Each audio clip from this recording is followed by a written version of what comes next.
kita rasa optimis terhadap bencana atau peperangan di dalam agama itu? Jawabannya tuh seimbang gitu, 50% 50%.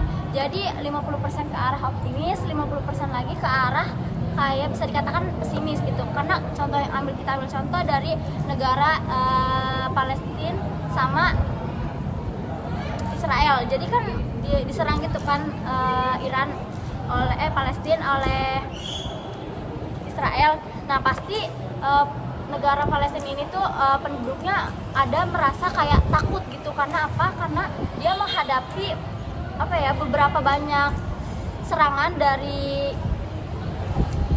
Israel gitu. Pasti takut dengan tangan kosong ini gitu, takutlah kayak nyawanya nggak terselamatkan gitu ya.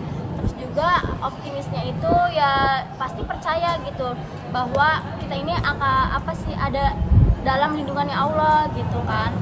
Terus juga jadi pokoknya itu tuh ada rasa optimis sama ada rasa pesimis gitu.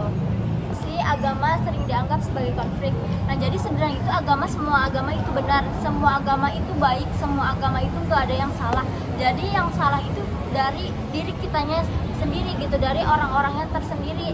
Jadi salahnya itu salah menyalahpahami ajaran yang ada di agama tersebut gitu. Sebenarnya semua agama pasti mengajarkan tentang kebaikan.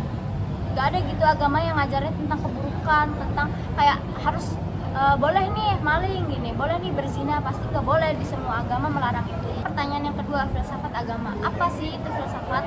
Nah, filsafat itu artinya pilo itu artinya cinta, sofis itu artinya kebijaksanaan. Jadi artinya itu cinta akan kebijaksanaan. Juga dibarengi kan ini filsafat agama. Jadi dimaknainya cinta, kebijaksanaan kayak dalam secara agama gitu loh.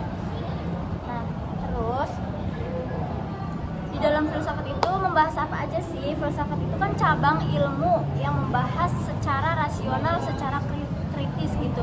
Contohnya membahas tentang ketuhanan, tentang keimanan, tentang hubungan akal dengan wahyu gitu kan. Itu dibahas di filsafat. Nah, terus selanjutnya agama itu banyak kan, ada agama Islam, Buddha, Konghucu gitu. Nah ya di dalam filsafat agama itu membahas apa aja sih? Di dalamnya itu membahas tentang apakah Tuhan itu ada, bagaimana sifat itu Tuhan, bagaimana hubungan antara akal dan wahyu. Itu semua tuh dipelajarin di dalam MK ilmu filsafat agama. Nah terus bagaimana sih konsep Tuhan dalam Islam? Nah konsep Tuhan dalam Islam itu diyakinin bahwa Allah itu yang Maha Esa, Allah itu tunggal, Allah itu hanya satu. Nah kalau di dalam Pancasila kan itu udah dijelaskan kan ketuhanan yang Maha Esa. Jadi kayak semua orang tuh meyakinin gitu bahwa Tuhan itu memang satu. Agama itu tetap relevan dan memberikan harapan, mesti sering disalahgunakan.